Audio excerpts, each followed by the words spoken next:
கிடந்த மனம் பூவாக மலர்ந்த விதம் கந்தாவும் கருணையன்றோ நாம் எல்லாம் இழந்த பின்னும் ஜீவன் இருப்பதிங்கே வேளாவும் அருளாவென்றோ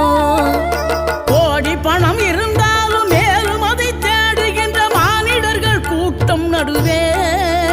மனம் தேடி உனை திரிந்தபடி திருப்புகழை பாடும் என நாடி வந்து காத்த குரு